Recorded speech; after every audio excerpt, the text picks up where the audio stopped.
하나님 말씀 오늘 시편 126편 말씀을 봅니다. 구약 성경 1067쪽입니다. 시편 126편 1절부터 6절까지 한 절씩 우리 교독합니다. 여호와께서 시온의 포로를 돌려 보내실 때에 우리는 꿈꾸는 것 같았도다. 그때 우리 입에는 웃음이 가득하고 우리 혀에는 찬양이 찼었도다. 그때 문 나라 가운데서 말하기를 여호와께서 그들을 위하여 큰 일을 행하셨다 하였도다.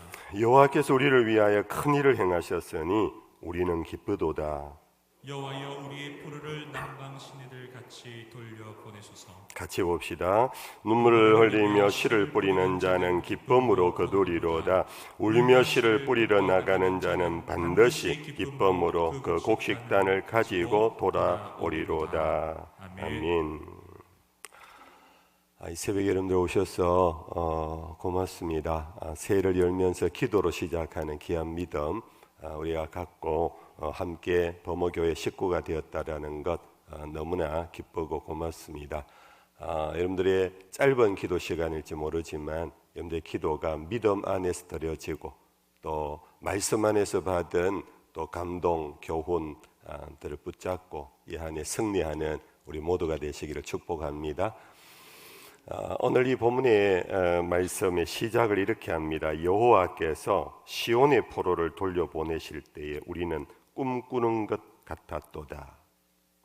꿈꾸는 것 같았다. 전혀 예상치 못하는 일이 일어났을 때 하는 표현이지요.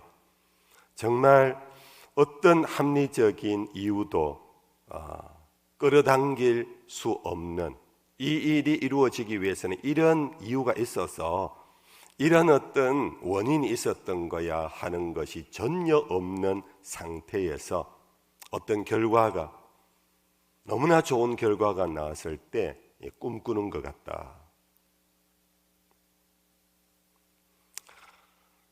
어제 우리 이지원 목사님이 말씀하신 설교 본문 광야에 떨어졌을 때 사막에 떨어졌을 때 그 광야에서는 동서남북을 예측할 수 없는 이정표가 없다고 그랬습니다. 거기에서 광야에서 벗어날 수 있는 것은 어떤 이유도 어떤 조건도 없는 상태를 의미합니다. 사막에 떨어졌을 때 물 한 모금 마실 셈이 없습니다.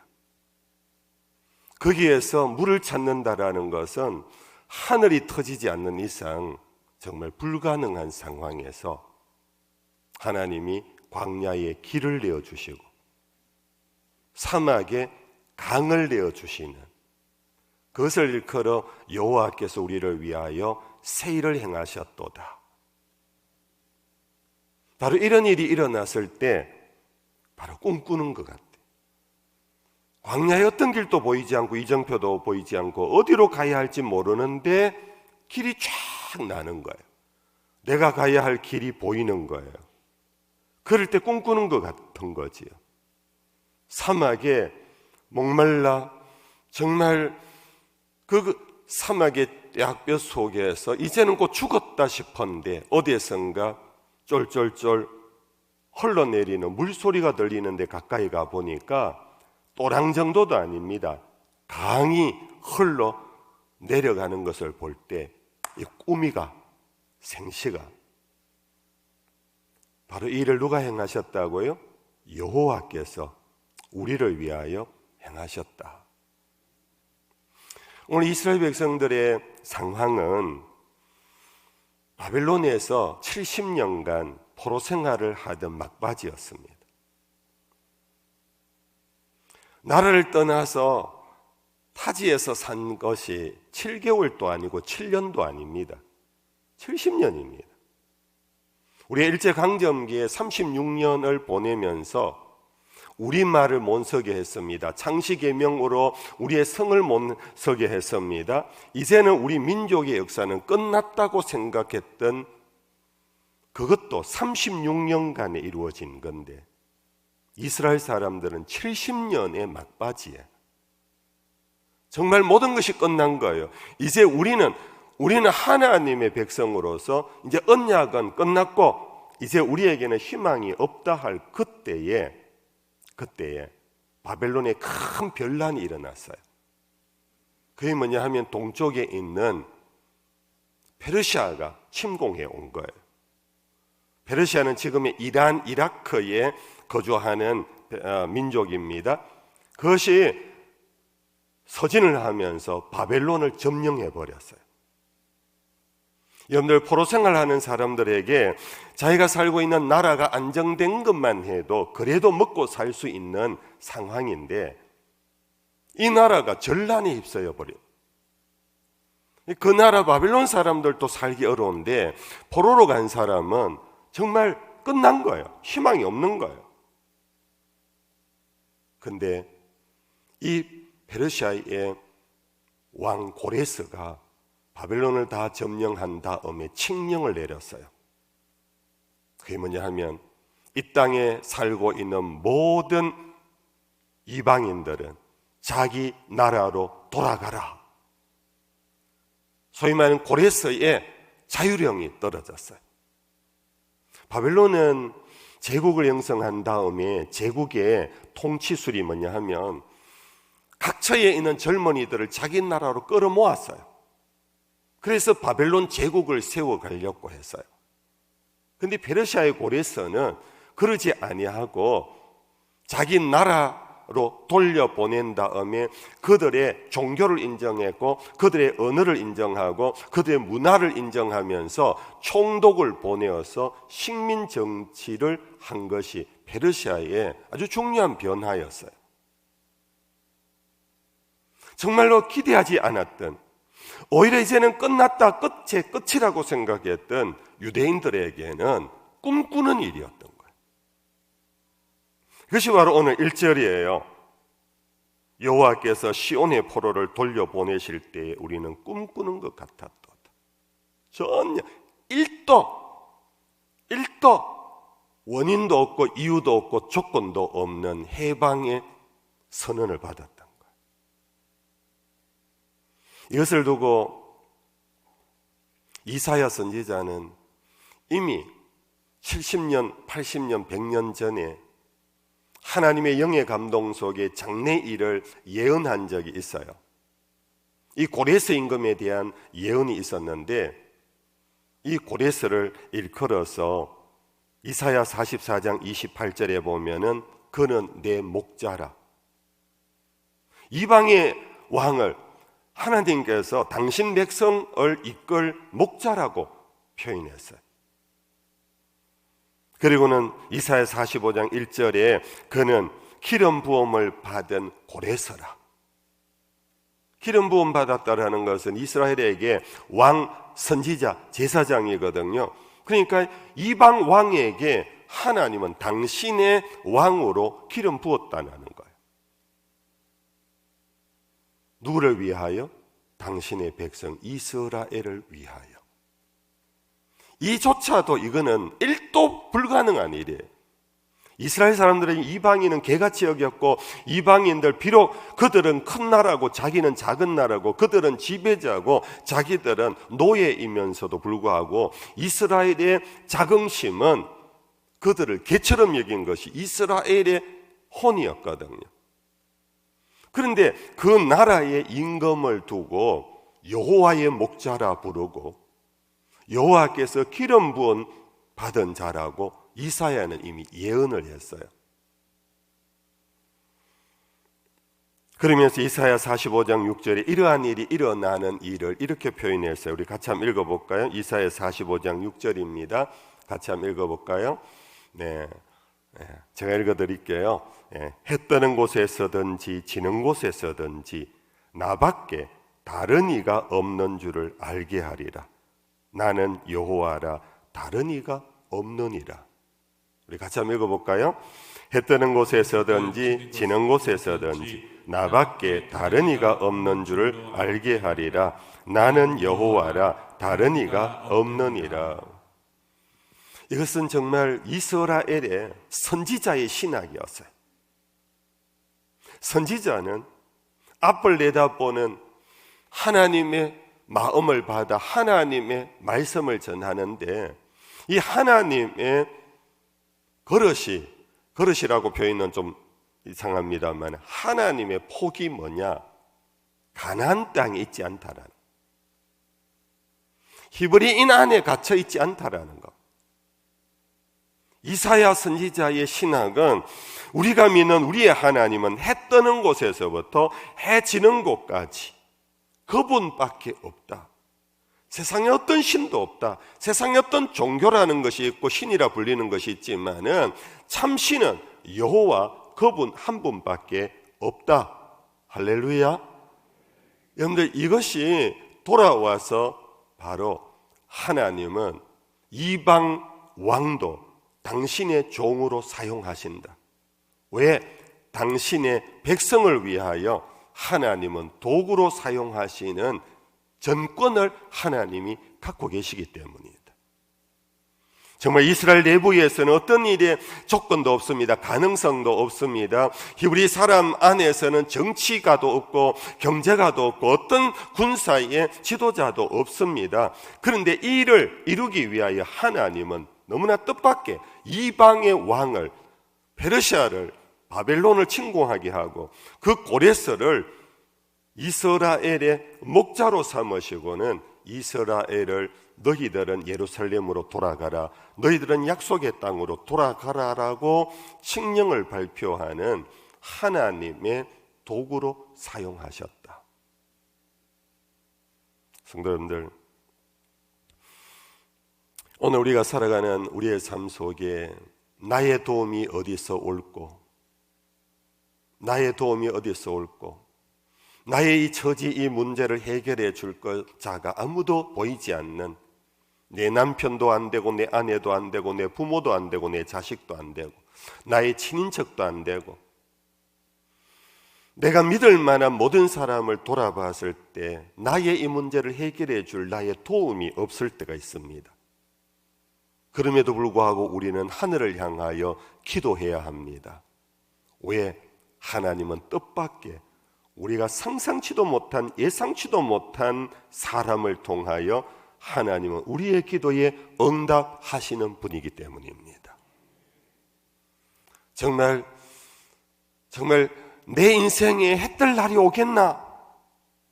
어떤 형편과 어떤 상황 속에서 해뜰 날이 일어날 수가 없다고 보는데, 하나님은 해 뜨는 곳에서부터 해 지는 곳까지 모든 것의 왕이시며 모든 것의 주권자시며 통치자시기에, 하나님은 그 고레스를 이용해서 이스라엘 백성들을 자유케 하시고 해방시켜 주신 것입니다.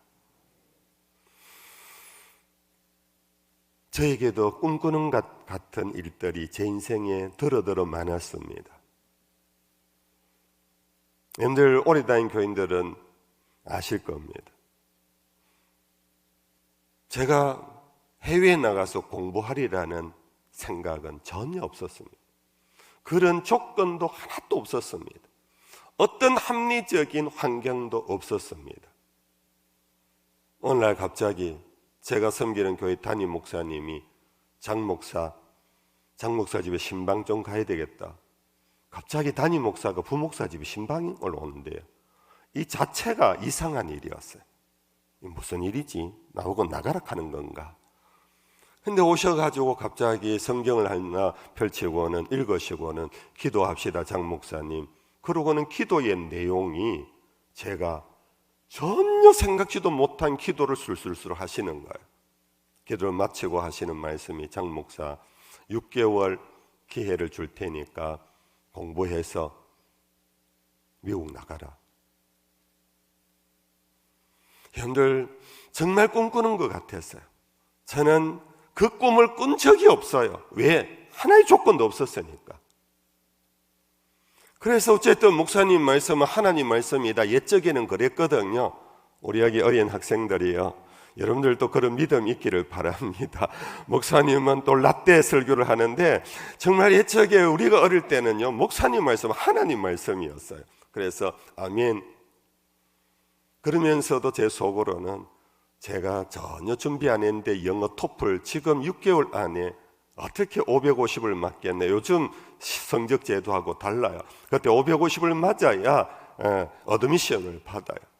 아무리 생각해도 550점 못 맞는다. 목사님이 던져가지고 성적 안 나왔으니까 네 못 간다. 막 그렇게 하실란가 싶었는데요. 6개월 만에 놀라운 것이 일어났어요. 성적이 나온 거예요. 학교에 보냈어요. 어드미션이 바로 날아왔어요. 그래도 못 믿었어요. 왜냐하면 제가 89년도, 88년도에 우리나라 해외 여행 자율형이 떨어지고 바로 1년 뒤였기 때문에 미국 비자 나오는 것이 목사에게는 너무 어려웠어요.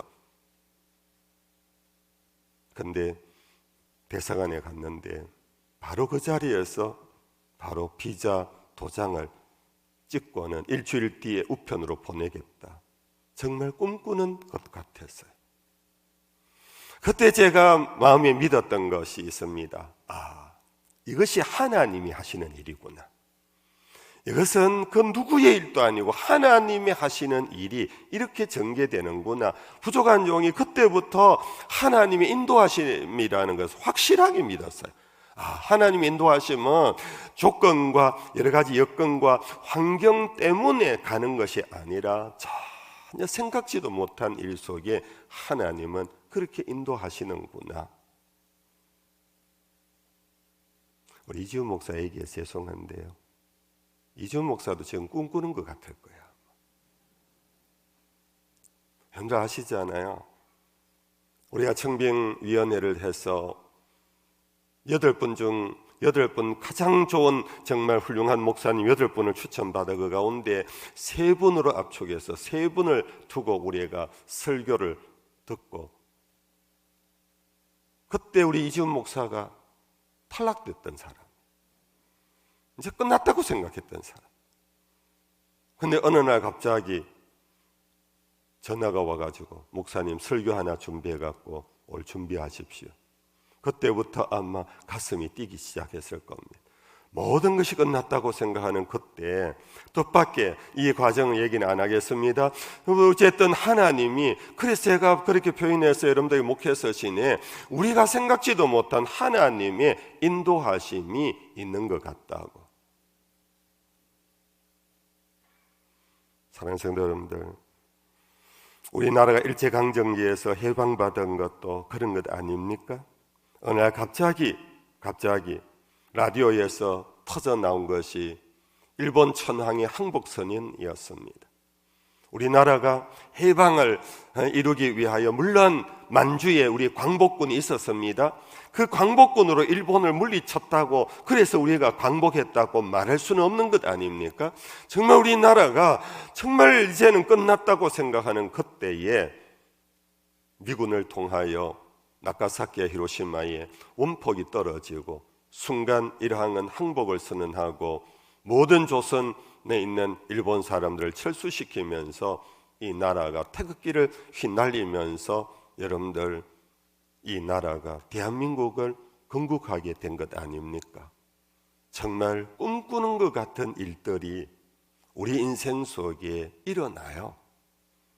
사막에 강이 흘러내리는 것 성경에나 있는 일이 아닙니다.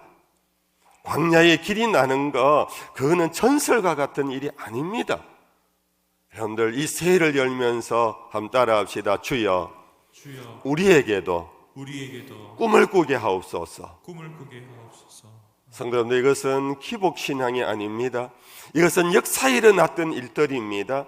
우리의 역사에도 일어났습니다. 여러분들도 이 자리에 나와서 간증 한번 해보라 그러면 꿈꾸는 것 같았던 간증들을 다 갖고 있을 거예요. 근데 문제는 그것을 과거로 끝내버리고 과거의 간증으로만 생각해요.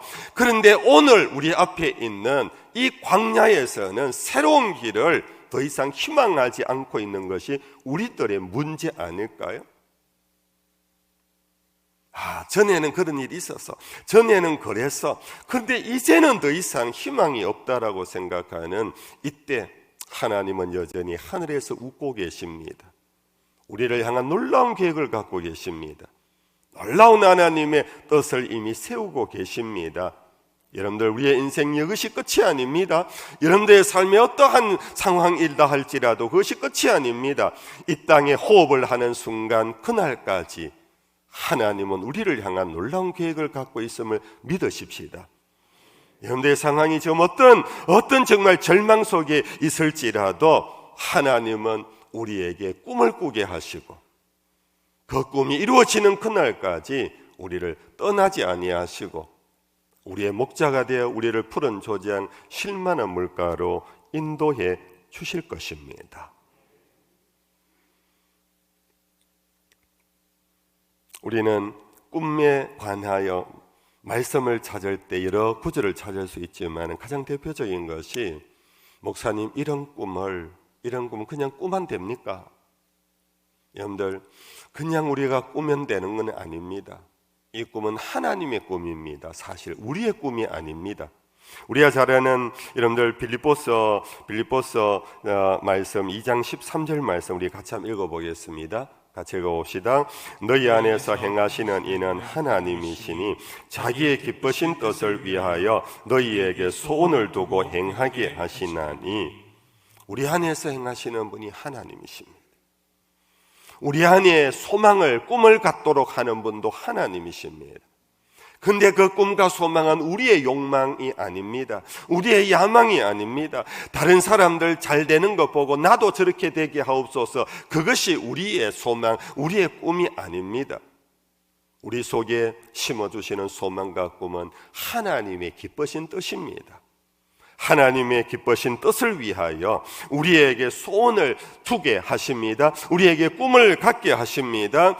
우리 안에 행하시는 하나님, 당신의 기쁘신 뜻을 이루기 위하여 우리에게 꿈을 주신답니다.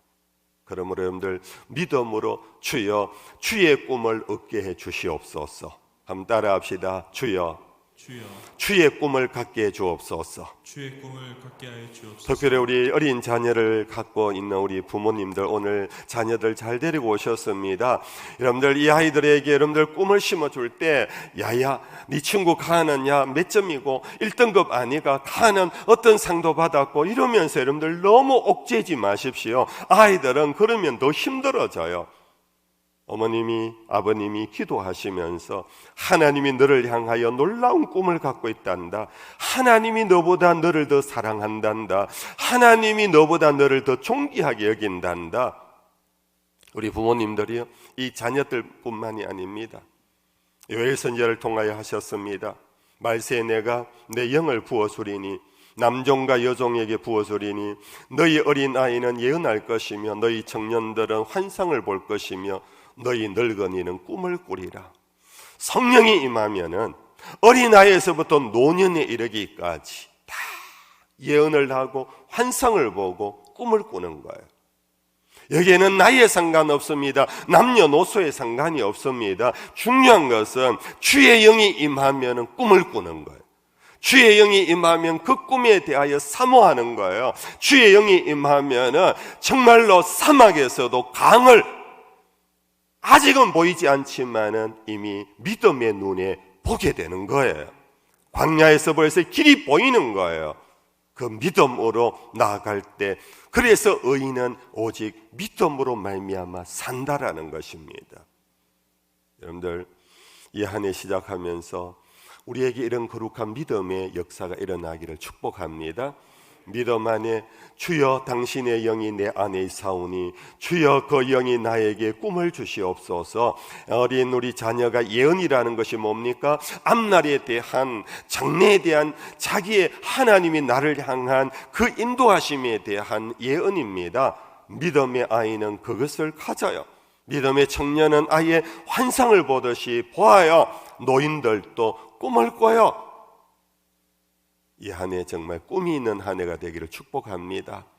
코로나가 2년 동안 아직도 끝나지 않을 것 같은 이때, 어느 날 갑자기 코로나가 종식되어질 수 있는, 꿈꾸는 것 같은 그날이 우리에게 올 줄로 믿습니다. 마스크를 확 벗어버리고 여기에 자리 한 자리 뛰어앉던 이 예배당이 촘촘히 앉아가지고 다시 시온으로 돌아가는, 예루살렘 성전으로 돌아가는 이스라엘 백성들이 꿈꾸는 것 같은 그날이 우리에게도 반드시 올 줄로 믿습니다. 말씀을 맺겠습니다. 성도 여러분들, 그러기 위하여 우리는 하늘을 쳐다보며 입 벌리고 있을 수는 없습니다. 꿈꾸는 자라고 해서 여러분들 몽상가가 되는 것은 아닙니다. 오늘 시편에서 이렇게 5절 6절에 말씀을 하고 있습니다. 같이 한번 읽어봅시다. 눈물을 흘리며 씨를 뿌리는 자는 기쁨으로 거두리로다. 울며 씨를 뿌리러 나가는 자는 반드시 기쁨으로 그 곡식단을 가지고 돌아오리로다. 여러분 아시잖아요? 바빌론의 포로 생활 속에 다니엘과 그 세 친구들은 거기에서 기도만 하고 앉아있지 않았습니다. 거기에서 하늘만 쳐다보면서 꿈만 꾸려고 하지 않았습니다. 그들은 뜻을 세우고 하나님의 사람답게 그들은 거기에서 사자굴에 들어가는 일이 있다 할지라도 그러면서 그들은 바벨론을 이겨낸 사람들입니다. 이국 땅에서 그 나라의 문화를 이겨낸 사람들입니다. 오늘 이 세상에서 우리도 마찬가지입니다. 여러분들 눈물을 흘리며 씨를 뿌립시다. 이 씨가 맺어질 것 같지 않은 상황에서도 그러나 눈물을 뿌리며 최선을 다하는 삶을 삽시다. 그러면 꿈꾸는 것 같은 일이 우리에게 일어날 것입니다. 정말 울며 씨를 뿌리러 나가는 자는 반드시 기쁨으로 그 곡식단을 거두어 돌아올 날이 올 것입니다. 일전에 김부겸 집사님 총리로서 공적인 그 자리에 서서 우리에게 성탄 축하 예거를 보내면서 부족한 종의 한 성경 구절을 인용했습니다. 당신이 어려움이 있을 때마다 목사님 주신 말씀을 붙잡았다고 여러분들에게도 이 말씀을 드립니다. 갈라디아서 6장 9절입니다. 다 같이 읽어봅시다. 우리가 선을 행하되 낙심하지 말지니 포기하지 아니하면 때가 이름에 거두리라. 우리가 믿음의 삶을 살다 보면, 포기하지 않고 살다 보면 여러분들 반드시 거둘 날, 꿈꾸는 날처럼 우리에게 다가올 것입니다. 그래 우리 모두가 되기를 주 예수의 이름으로 축복합니다. 찬양합시다.